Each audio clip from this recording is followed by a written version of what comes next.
오늘 우리에게 주시는 말씀입니다. 다윗을 찾아가는데 시편 27편 4절, 다윗의 생애의 핵심적 DNA가 바로 이거죠. 같이 한번 읽겠습니다. 시작. 내가 여호와께 바라는 한 가지 일, 그것을 구하리니 곧 내가 내 평생에 여호와의 집에 살면서 여호와의 아름다움을 바라보며 그의 성전에서 사모하는 그것이라. 아멘. 숨을 한번 크게 쉬어보십시다. 한 주간 살면서 원치 않게 내게 들어왔던 것 이 시간 다 뱉어내시고 하나님으로부터 오는 그 생수가 하나님이 우리 안에 부어주시고 싶으신 주님의 마음의 소원이 여러분 안에 가득 차기를 바라면서 다시 한번 숨을 한번 크게 쉬어보십시다. 감사합니다.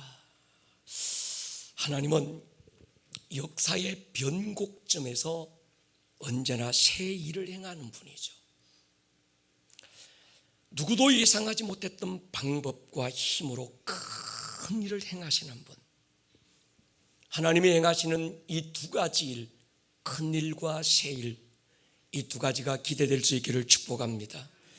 역사의 가장 암울했던 때 이전에 없었던 새 일을 행하셨고, 가장 절망적인 때 절망을 뚫어낼 수 있는 큰 일을 우리 하나님은 행하시는 분입니다.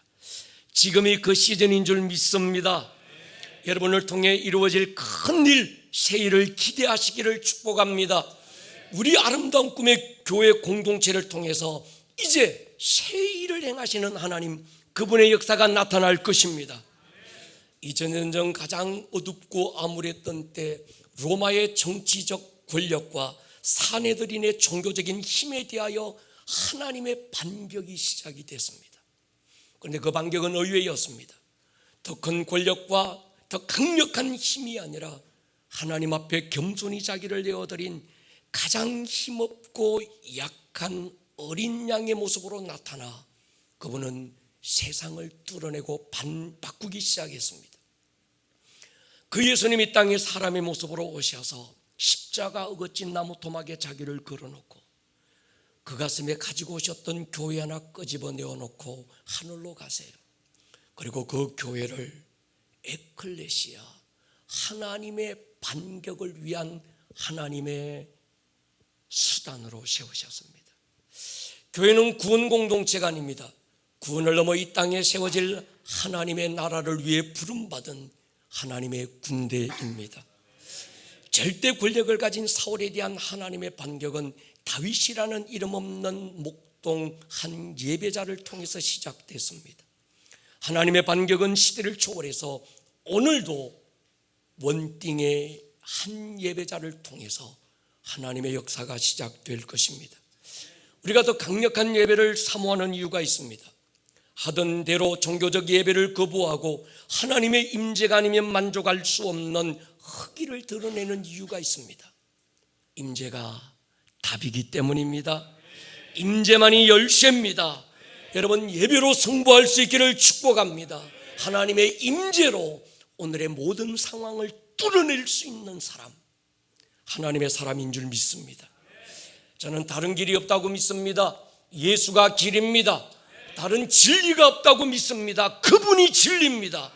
다른 데 생명이 있지 않습니다. 예수가 생명이고 예수가 답입니다. 그러므로 오늘 우리가 해야 될 일이 뭘까요? 히브리서 기자처럼 믿음의 주여 또 온전케 하시는 이인 예수를 바라보는 것입니다. 모든 좋은 은사, 각양 좋은 선물이 위로부터 오는 줄로 믿습니다.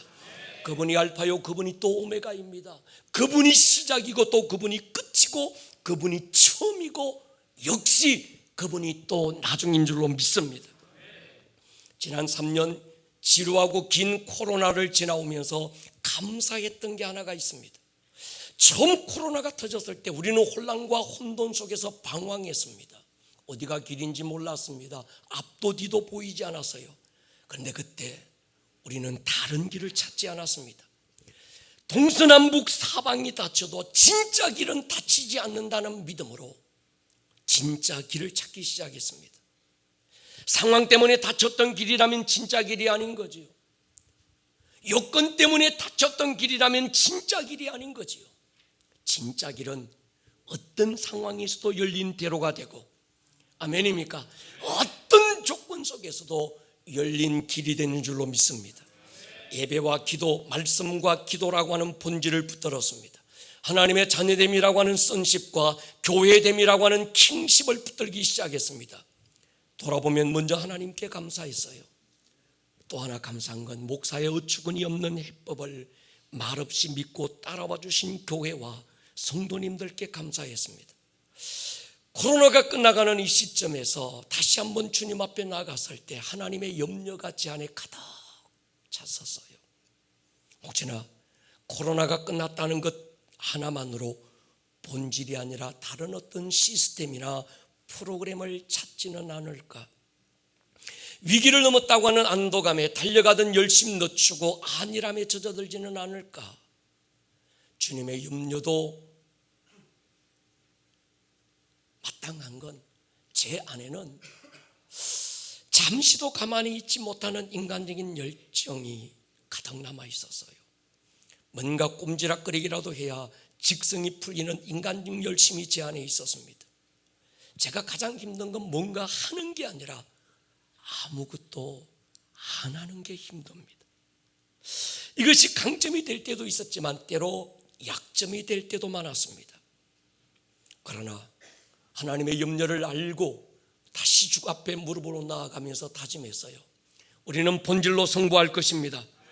어쩌면 코로나 때보다 더 깊은 예배를 갈망할 것입니다. 그래서 주님은 우리에게 다윗을 집중하게 하셔서요. 다윗 우겨쌈을 당하고 거꾸로 들임을 당하고 때로 산이 무너지고 바닷물이 넘쳐 흉흉해도 그는 한 가지 원띵에 집중했던 사람, 하나님의 아름다움을 갈망했었습니다. 하여 여러분들에게 두 가지 기도 제목을 부탁드립니다. 첫 번째는 목회적 경험이 있다는 것으로 노련함을 앞세워 느슨해지지 않기를 기도해 주십시오. 예배와 기도라고 하는 본질을 놓친 채 비본질적인 것에 기웃거리지 않도록 목사를 위해서 기도해 주시기를 부탁의 말씀을 드립니다. 가장 무게 있는 기도가 어떤 기도일까? 한 가지만 구하는 거예요. 가장 무서운 힘을 가진 사람이 누굴까? 얻을 것도 더 없고 구할 것도 더 없어서 이것 하나만 구하고 이것 하나만 얻기 원하는 사람, 그 사람이 가장 강력한 사람입니다. 영적 전쟁은 누가 더 많은 것을 때려잡는가 두더지 게임이 아니라 누가 핵심 키맨 하나를 무너뜨리는가 도미노 게임이지요. 기어오른 하나의 두더지를 때려잡고 나면 또 예상치 못한 곳에서 다른 두더지가, 이게 고개입니까 대가리입니까? 하여튼 고개를 내밀어요. 이 두더지 때려잡고 나면 저 두더지가 고개 내밀고 저것 때려잡고 나면 여기서 어디서 나중에는 시간이 갈수록 더 빠르게 튀어오르는 두더지 잡기 게임. 하나님은 우리에게 말씀합니다. 그거 하지 마라. 인생은 두더지 잡는 게 아니야. 인생이 뭘까요? 도미노 게임이라는 거예요. 핵심 키맨 하나가 넘어지고 나면 다른 건 저절로 넘어지는 게임. 도미노 게임은 가장 중요한 하나와 승부하는 겁니다. 누가 먼저 키맨 하나를 찾아서 넘어뜨리는가로 승패가 결정되는 거죠. 가장 중요한 한 가지를 해내면 다른 건 저절로 되어지는 거예요. 인생을 살면서 깨닫는 게 있습니다. 사방에서 우겨쌈을 당하다 이 문제 저 문제가 막 겹쳐올 때 어느 하나 실타래를 풀고 나면 나머지는 저절로 풀려지는 걸 보는 거예요. 여러분, 원숭이는 나무 잘 타는 것에 승부해야 되지 원숭이가 수영 잘하고 저병 배영 잘해야지 필요 없습니다. 물고기는 수영 잘하는 것으로 인생을 승부해야지 나무를 어떻게 잘 탈까, 내가 타자니야 막 그럴 필요 없는 거예요. 다윗의 인생 하나에 집중하고 하나를 상대해서 싸웁니다. 골리앗 하나 넘어뜨리면 나머지 블레셋은 저절로 넘어진다는 걸 알고 있었던 사람이죠. 저도 이제 나이가 들어가며 할아버지가 됐어요. 그러면서 인생이 참 짧다는 게 느껴집니다. 할 일은 많고 남은 시간이 그렇게 많지 않다는 걸 깨닫는 거지. 제가 젊었을 적 어른들이나 선배들이 이런 충고를 해주셔서요, 이 목사 인생은 길어. 너무 하나에만 골몰하지 말고 이것도 해보고 저것도 해봐라. 물론 이것저것 해보다 보면 내게 맞는 것, 내가 잘하는 것 찾을 수 있을지 모르겠습니다. 저는 나의 아들들, 나의 딸들, 우리 청년들, 우리 청소년들, 다음 세대에게 이렇게 부탁하고 싶습니다. 인생은 이것도 저것도 다 해보기에는 시간이 너무 짧다. 어렸을 때부터 본질에 승부해라. 아멘입니까? 하나님 앞에서 인생의 선십과 킹십을 찾아서 그 하나의 목숨을 걸어봐라. 다윗은 인생의 궁극적 목적이 되는 본질을 찾았고 그 하나의 인생의 전부를 올인했던 사람, 진심을 넘고 전심을 넘어서 특심으로 나아갔던 사람. 다윗이 특심했던 한 가지는 하나님의 임재였습니다. 다윗은 하나만 찾았고 하나만 구합니다. 하나님의 얼굴을 구하고 하나님의 임재를 갈망해요. 어떤 경우에도 하나님의 그림자에 만족하지 않았던 친구입니다. 그게 우리가 시편 274 내가 여호와께 바라는 한 가지 일, 한 가지입니다. 그것을 구하리니 내가 내 평생에 여호와의 집에 살면서 여호와의 아름다움을 바라보며 그의 성전에서 사모하는 그것 한 가지. 이어지는 8절 9절에 보면요, 너희는 내 얼굴을 찾으라 하실 때 내가 마음으로 주께 말하되 여호와여 내가 주의 얼굴을 찾으리이다. 주의 얼굴을 내게서 숨기지 마십시오. 시편 42편에서 다윗은 또 이렇게 노래합니다. 하나님이여 사슴이 시냇물을 찾기에 갈급함같이 내 영혼이 주를 찾기에 갈급합니다. 내 영혼이 하나님 곧 살아계시는 하나님을 갈망하나니 내가 어느 때에 나가서 하나님의 얼굴을 배울까요? 다윗은 하나님 손에 돌려진 작은 선물구름이에 관심이 있지 않았습니다. 다윗은 하나님 그분을 갈망하고 그분의 얼굴을 사모하는 거예요.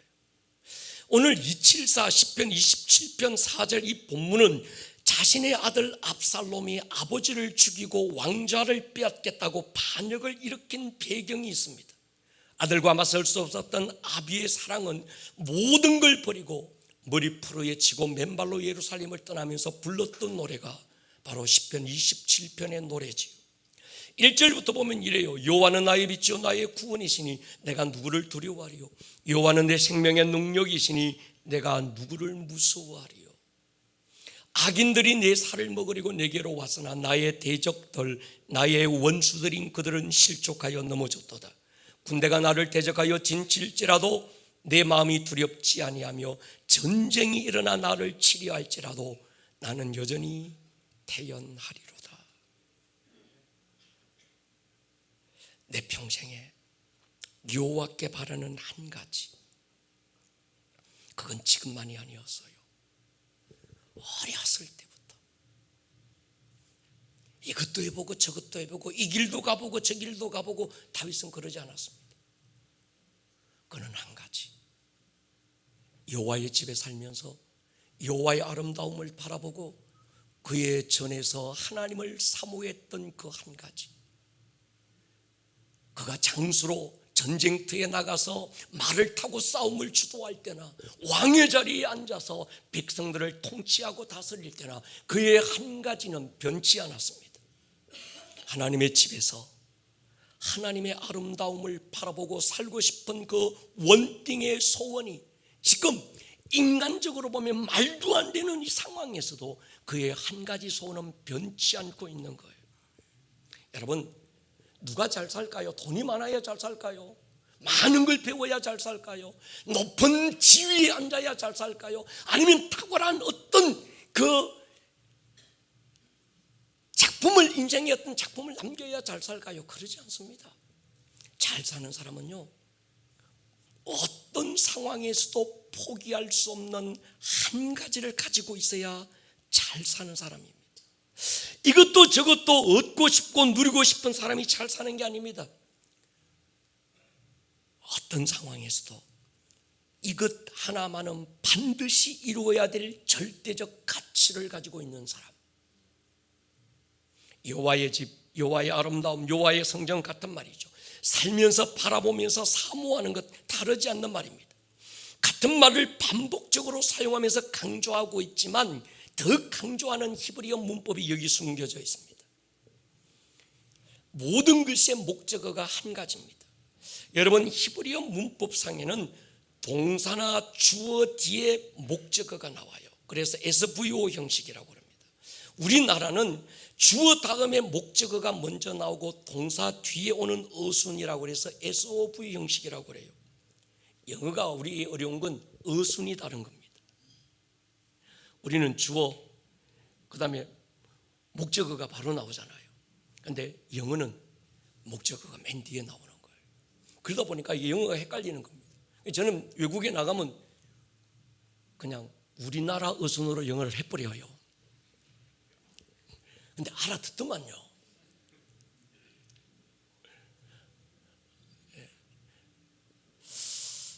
근데 이 히브리어 문법에서 아하트라고 하는 이 목적어를 가장 먼저 배열했다는 건 이건 그냥 강조가 아니고 정말 어떤 특별히 강조할 때 이 목적어 아하트라는 걸 딱 내놓는 거예요. 한 가지다. 요거 해놓고 그 한 가지가 뭔데 그러면서 쭉 풀어나가는 겁니다. 다윗은 지금 자신의 처절한 상황을 강조해서 하나님의 동정을 구하고 있지도 않습니다. 아들에게 쫓겨서 지금 도망가야 되는 아비의 비통하고 원통한 자신의 인생 처지를 피관하고 있지도 않습니다. 그런 건 별로 중요하지 않았습니다. 다윗에게 중요했던 한 가지는 임재적 예배의 자리였습니다. 자신이 처음 이스라엘의 왕으로 세워지던 날 그에게 소원이 하나 있었습니다. 기럇 여아림 아비나답의 집에 있던 하나님의 언약궤를 다윗성으로 모셔오는 일이었어요. 중간에 우사가 충돌되어서 어떤 해프닝도 있었지만 결국 다윗은 언약궤를 자기 성으로 모시고 와요. 제가 지난번 이스라엘을 우리 성도들과 함께 방문했을 때 박데이빗이라는 이 목사님이 이스라엘 고고학자들 그 박사들과 팀이 한 팀이 돼서 이스라엘의 고고학 현장을 찾아 나가는 그 일을 하고 계신 분인데 히브리 대학에서 이분이 저희들 이 쭉 가이드를 해주시면서 그런 말씀을 하셨어요. 목사님 지금 세계에 엄청난 게 발견돼요. 행방을 몰랐던 언약궤를 찾았는데 그 소리 듣는데 제 가슴이 막 벌떡벌떡 뛰기 시작했습니다. 지금까지 우리가 알고 있던 예수님의 고난의 길 비아 돌로로사가 진짜가 아니라는 거예요. 고고학자들의 자료에 의하면 로마의 법에는 사람을 처형시킬 때 예루살렘 성 안에서 처형하지 않는다는 거예요. 로마의 모든 법이 그렇다는 겁니다. 사람을 십자가에 처형할 때는 반드시 성 밖에 처형한다는 거예요. 그렇다면 지금 우리가 알고 있는 예루살렘 성 안에 있는 비아 돌로로사, 거기가 골고다가 아니라는 거예요. 그러면서 해골의 곳이라고 하는 골고다를 새롭게 발견했다고 하면서 우리를 그곳으로 안내했습니다. 사진을 한번 띄워줄게요.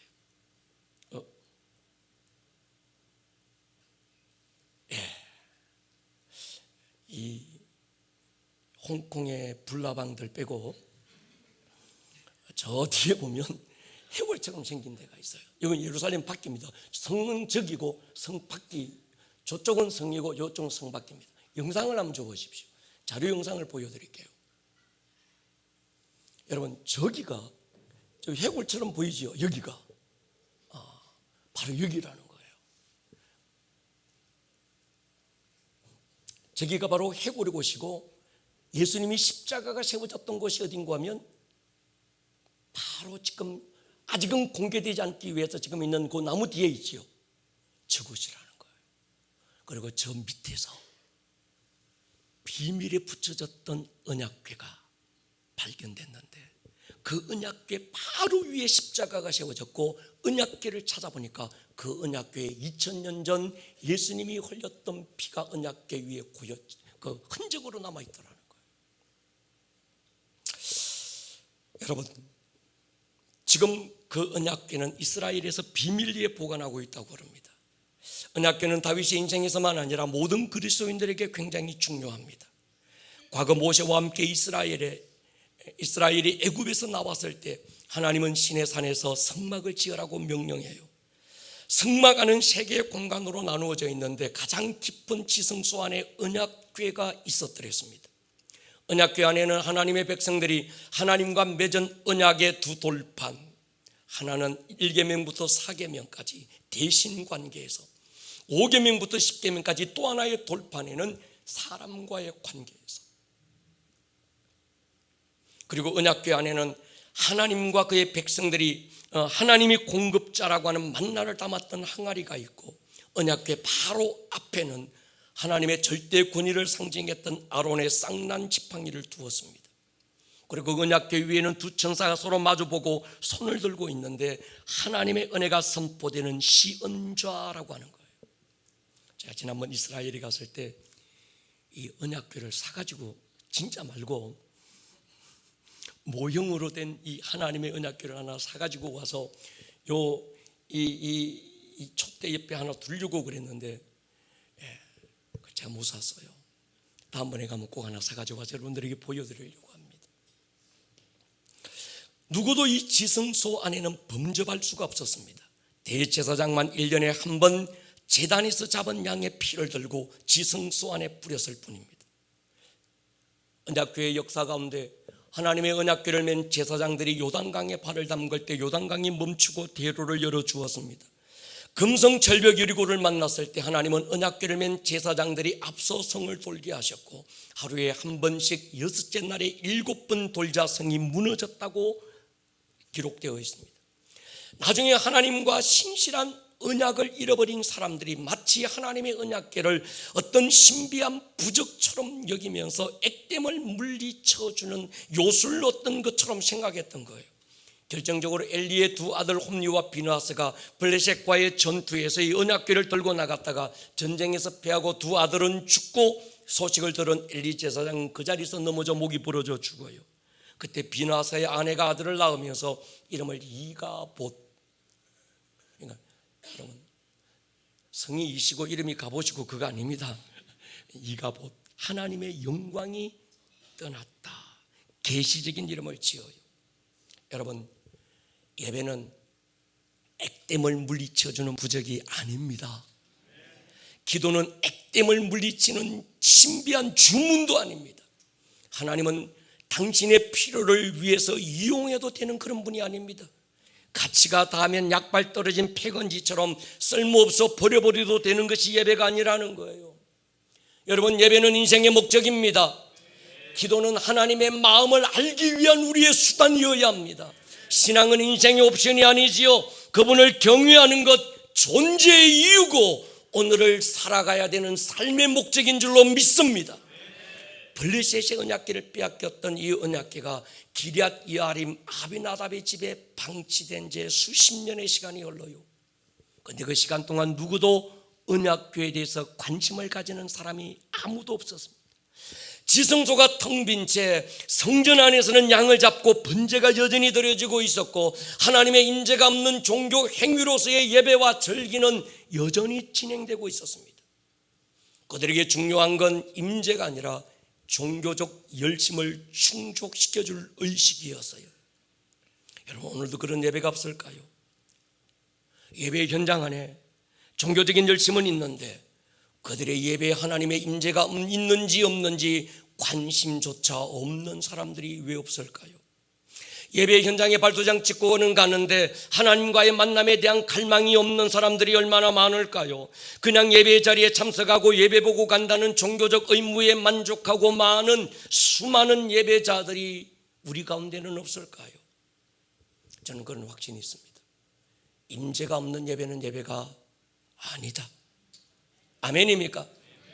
거기에 어떤 사람이 모이고 어떤 예배 환경이 있고 거기에 어떤 대단한 세션과 음악적인 화려함이 있을지라도 그 예배 현장에 하나님이 없다면 그것이 어떤 예배이겠습니까? 배고파 우는 아기 입에 공갈치 꼭지 물려놓은 예배로는 아무런 힘이 없는 거예요.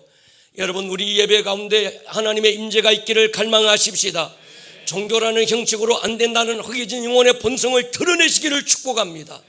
오늘 우리 예배가 그런 예배가 되기를 기도합니다. 언약궤는 모세 때부터 대제사장 누구 외에는 누구도 근접할 수 없는 불가한 신비였습니다. 성막 안 가장 깊숙한 지성소 안에 보관되어 있었던 하나님의 임재의 상징이 언약궤였어요. 다윗이 왕이 되면서 기럇 여아림 아비나답의 집에 있던 하나님의 언약궤를 다시 모셔오고 싶었다면 처음 모세 때부터 있었던 실로라고 하는 그 성막 안으로 모셔가야 됐었는데, 다윗은 그곳이 아니라 하나님의 언약궤를 자신의 앞마당으로 모시고 옵니다. 언약궤가 다윗성으로 들어올 때 언약궤를 맨 제사장들이 6걸음하고 수 한 마리를 잡아서 번제를 드렸어요. 그렇게 옮겨갔던 거리가, 제가 이스라엘에 가서 기럇 여아림을 찾아가서 예루살렘을 딱 바라보고 다윗성까지 길이를 재보니까 약 21km가 되는 거리였습니다. 소를 잡았다면 몇 마리나 잡았을까? 6걸음하고 한 마리. 그래, 한 걸음 앞에 보통 6걸음이면 5m를 잡고 5m에서 21km를 가는 거리 동안에 얼마나 많은 소들을 잡았을까? 계산 때리다가 집어치웠어요. 중요하지 않기 때문입니다. 중요한 것은 하나님의 임재를 향한 다윗의 열심이었습니다. 단 한 번의 소원이 33년 모든 것을 이루고도 변하지 않았던, 흔들리지 않았던, 퇴색되지 않았던, 어쩌면 나이가 들어갈수록, 환경이 좋아질수록, 여건들이 나아질수록 더 증폭되고 증가되고 확장되었던 다윗의 이 열심 말이죠. 우리 소원은 너무 쉽게 변하는 것 같아요. 어린 시절 무엇이 되고 싶으냐 물으면 물을 때마다 제 꿈은 달랐던 것 같습니다.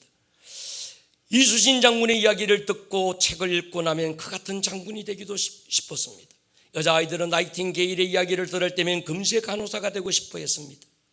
어렸을 때 단 한 가지의 꿈을 꾸고 한 가지의 소원을 가지고 평생을 하나를 위해 산다고 하는 일이 쉬운 일이 아닌 거지요. 인생의 본질이 무엇인지를 아는 사람만 할 수 있는 일이 그것 아닐까요? 여러분, 성경은 다윗의 어린 시절을 침묵하고 있습니다. 17세부터 다윗의 인생을 이야기하고 있어요. 이유가 있겠지만 아마도 그렇게 행복한 어린 시절을 보낸 건 아닌 것 같습니다.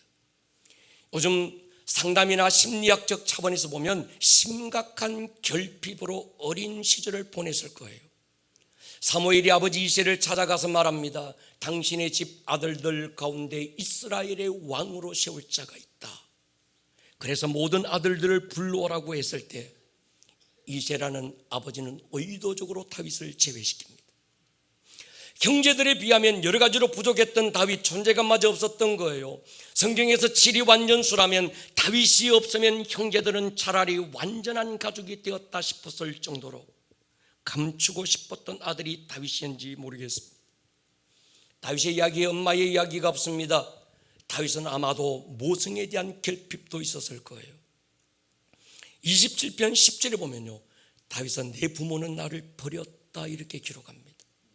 아버지에게서만이 존재감이 없는 게 아니라 엄마에게마저도 존재감이 없었던, 아버지 어머니에게 충분한 육체적인 정서적인 돌봄과 채워짐을 받지 못한 채 자랐던 아이가 다윗이었습니다. 하나님은 7 인간의 완전함을 버리고 사람으로부터 버려지고 부모로부터 소외됐던 사람 다윗을 세워서 하나님의 완전함으로 세우신 거예요. 다윗은 부모에게도 형제 사이에도 전혀 존재감이 없었던 아들이었습니다. 유일하게 들에서 아버지 양떼를 돌보면서 자신의 정체성을 찾았던, 존재감을 느꼈던 사람이 다윗이었어요. 기질적인 면에서 다윗은 굉장히 감성적인 사람입니다. 그는 시인입니다. 남들이 보지 못하는 걸 보고 듣지 못하는 것들을 듣고 남들이 깨닫지 못했던 것들을 깨닫는 사람. 꽃이 피는 게 신기하고 이런 봄 움트는 새싹의 연녹색이 신비로워서 혼자 감탄했던 사람. 밤하늘의 별을 세다가 눈물 짓기도 하는 사람. 작은 것에도 상처받지만 작은 것에서 큰 것을 느끼기도 하는 사람. 이런 기질을 가진 다윗에게 부모나 형제들의 이런 환경은 아마도 심각한 허기를 느끼게 했을 거예요. 채워지지 않는 정서적인 이 결핍, 채워지지 않는 자신의 존재감, 그래서 인간의 이 본성이 채워지지 않고 텅 비어있는 자기 자신의 이 정서적인 면, 인정받지 못하는, 그래서 인정받고 싶은 욕구, 사람들로부터 칭찬받고 싶은 욕구, 내가 누군가에게 소속되고 싶은 소속감의 이 갈급함이 다윗 안에 가득했을 겁니다. 근데 아무리 주위를 둘러봐도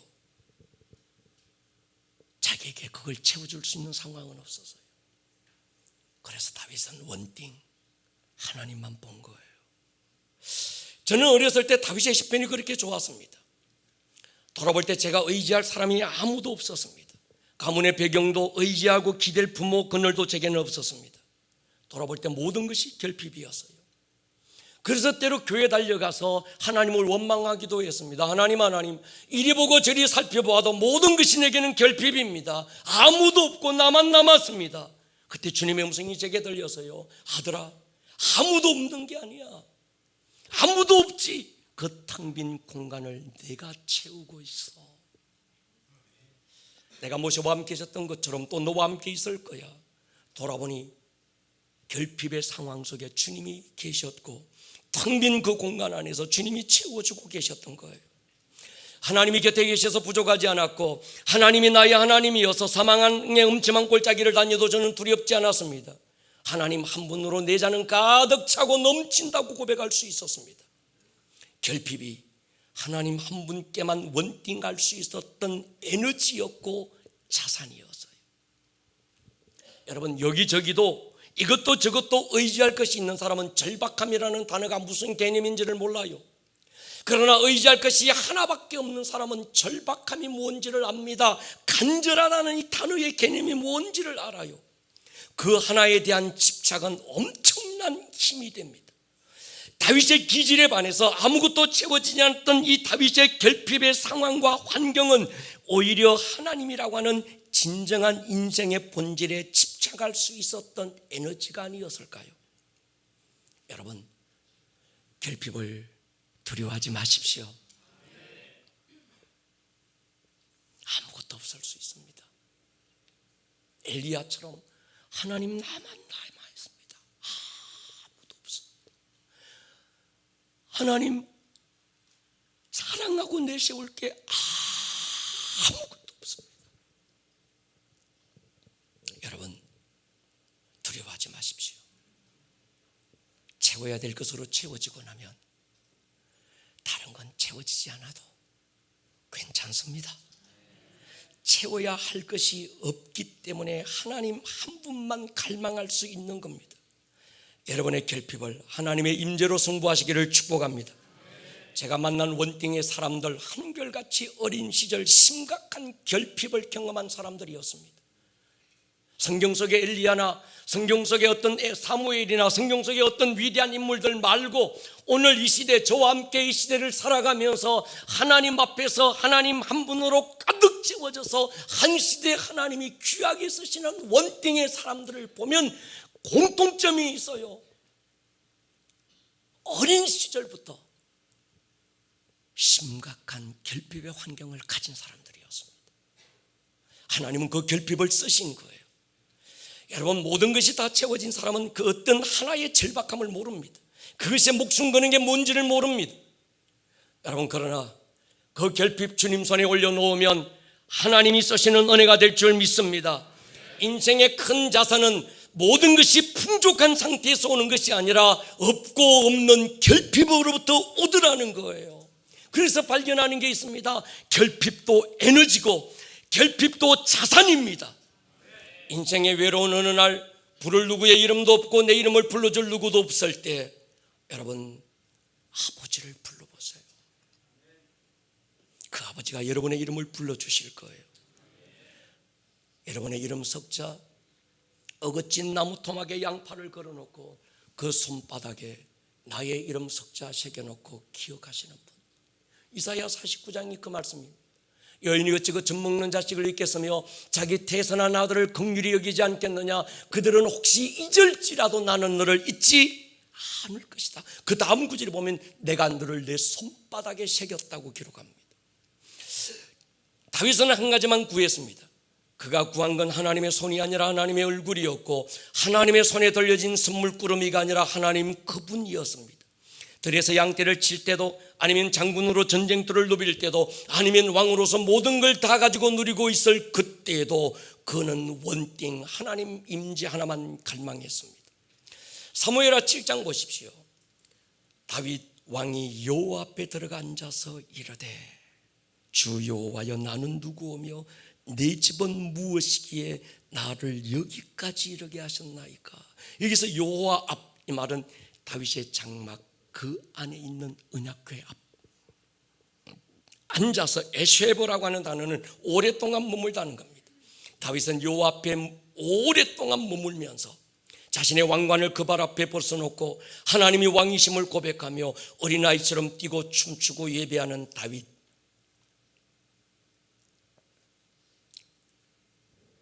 내가 누굽니까? 여러분, 제가 이 구절을 읽고 묵상하면서 목이 메었어요. 여호와여 나는 누굽니까? 내 집은 무엇입니까?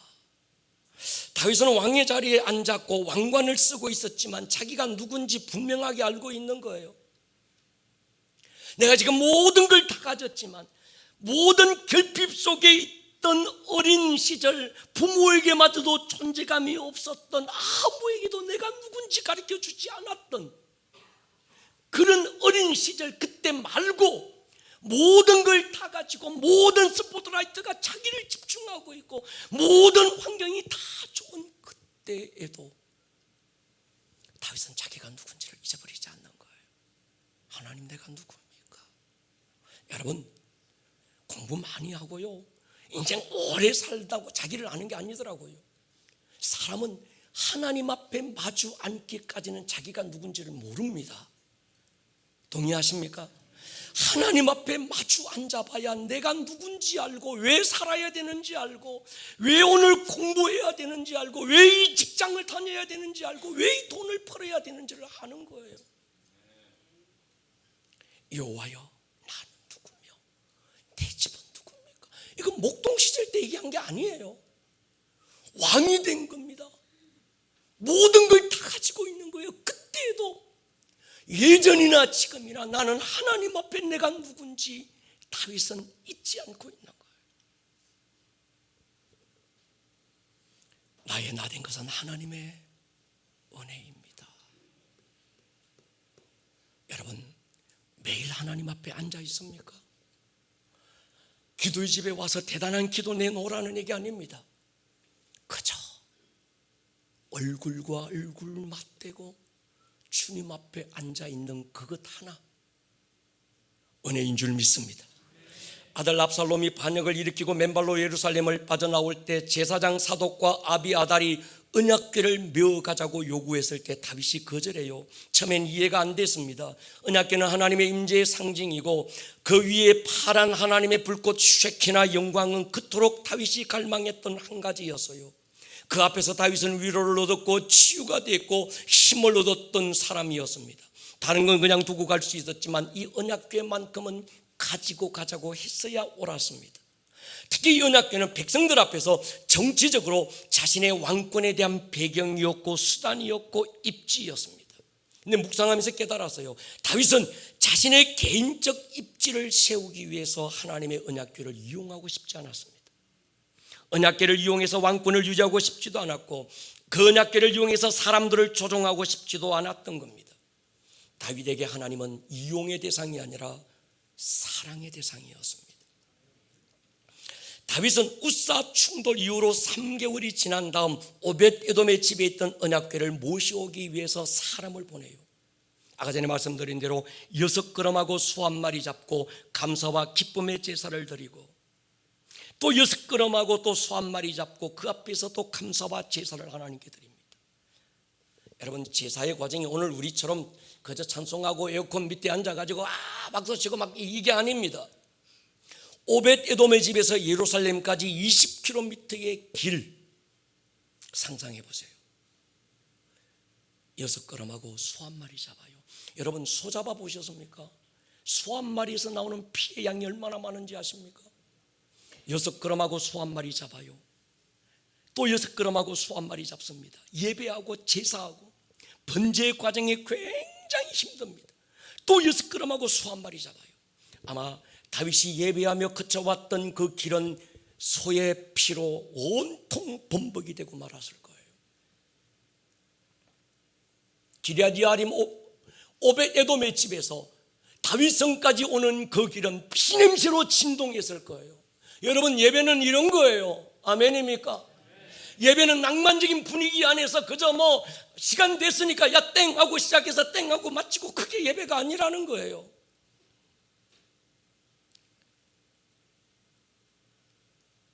우리가 하나님께 드리는 예배에 이런 대가지불이 있는가? 대가지불이 있어야 예배지요. 눈물과 땀과 헌신과 자기를 쳐서 복종시킨 대가가 하나님 앞에 드림직한 예배가 되지 않을까요? 여러분, 하나님의 아들도 이 땅에 와서 자기 자신을 산제물로 내어놓고 하나님을 예배했다면 오늘 우리 예배가 어떤 예배가 되어야 될까요? 언약궤가 다윗성에 도착했을 때 다윗은 왕의 옷을 벗어던지고 평민들이 입는 베에봇으로 갈아입고 기뻐 춤을 추며 언약궤 앞에서 예배합니다. 저는요, 이것이 모든 예배의 기본 값이라고 저는 확신합니다. 모든 예배의 기준점, 모든 예배가 정렬되어야 되는 어떤 기준, 우리가 군대에 있었던 것처럼 누구 한 사람 지목해서 기준 했을 때 그 기준점, 도미노 게임에서 무엇 하나 딱 그 기준점, 그게 뭘까요? 바로 이거 아닐까요?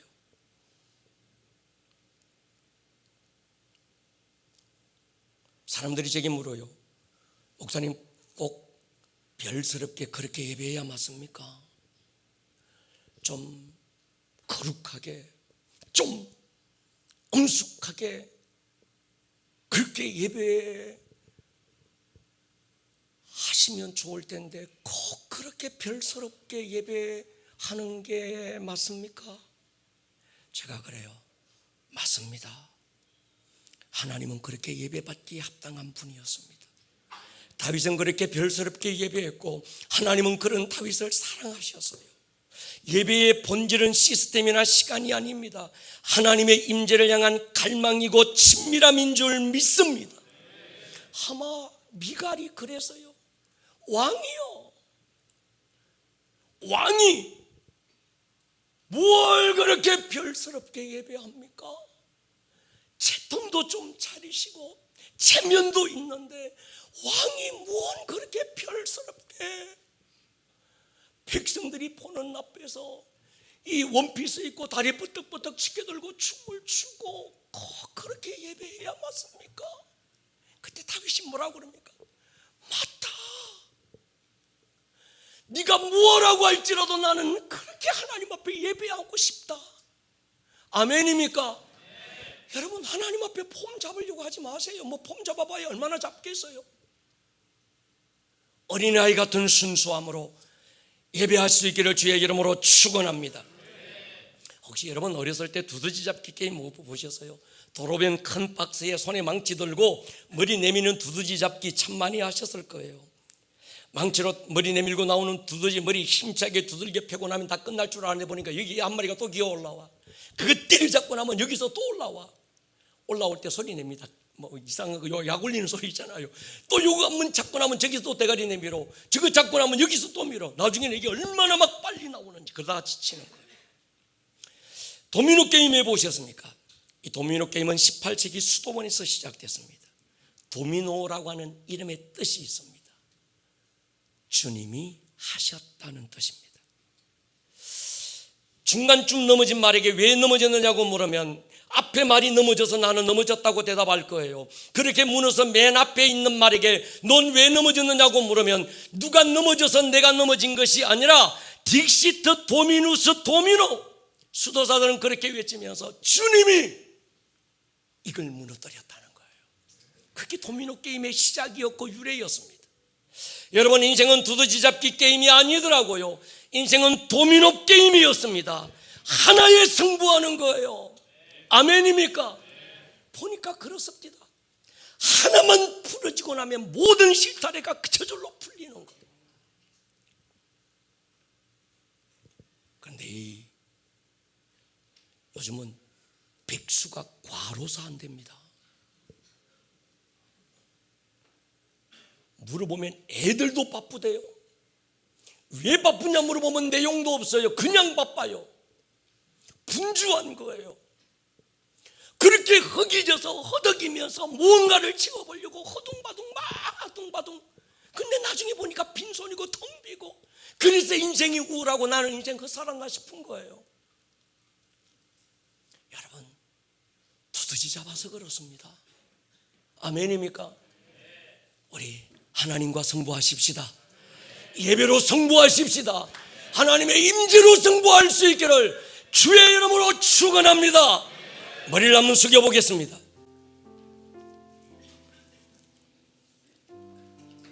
이 시간 우리가 이렇게 고백했으면 좋겠습니다.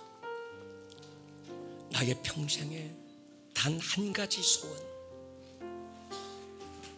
명예도 권력도 부귀도 아닙니다. 주의 아름다우심을 바라보며 내 주님과 얼굴로 마주하고 사랑을 노래하고 나의 왕 되신 주님의 얼굴을 구하고 그 사랑 안에 머물러서 사랑을 노래하는 이 한 가지가 우리 인생의 소원입니다.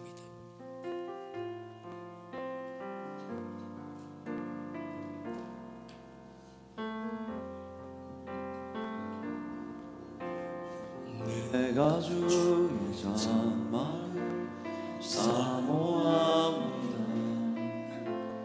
오직 주의 임재를 갈망합니다. 주의 집에서의 하루가 다른 곳의 첫날보다 좋으니 주 사랑 안에 머물며 사랑 노래. 다시 한 번 더 고백할까요? 주님 내가 주의 잔말을 사모합니다. 오직 주의 임재를 갈망합니다. 주의 집에서의 하루가 다른 곳의 첫날보다 좋으니 주 사랑 안에 머물러. 자리 소리 한번 일었을까요? 나의 평생에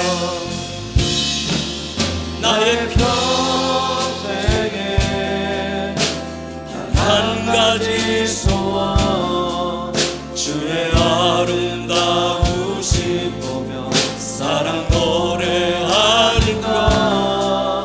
나의 왕 되신 주님의 얼굴 구하며 주 사랑 안에 머물러.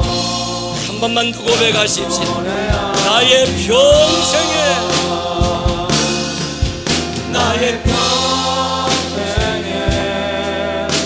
단 한 가지 소원, 주의 아름다우심 보며 사랑 노래하는 것. 나의 왕 되신 주님의 얼굴 구하며 주 사랑 안에 머물러 사랑 노래합니다. 내가 원하는 한 가지가 있어요. 주님, 내가 원하는 한 가지, 주님의 기쁨이 되는 것. 내가 원하는 한 가지, 주님의 기쁨이. 전심으로 한번 드립니다. 내가 원하는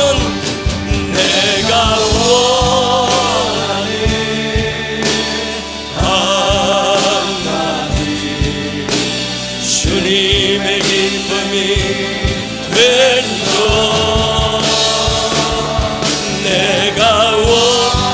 이 시간 우리 한번 기도할 겁니다. 하나의 목숨 걸게 하십시오. 주의 임재를 우리 가운데 부어주십시오. 우리 주의 한번 부르고 기도합니다. 주여.